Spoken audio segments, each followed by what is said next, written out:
धनतेरस के पावन अवसर पर श्री महाकालेश्वर मंदिर में भस्म आरती से पहले बाबा महाकाल को दूध, दही, शहद और शक्कर से अभिषेक किया गया।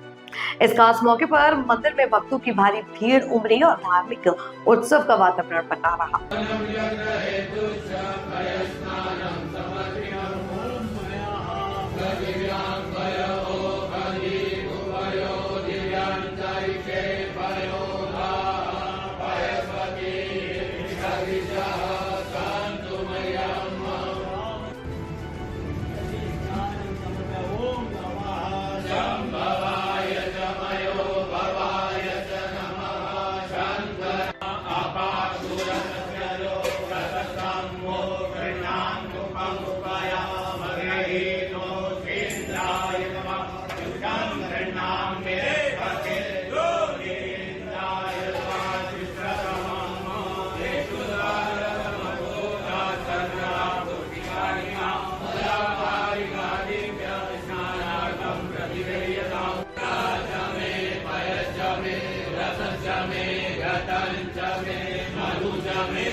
Shame,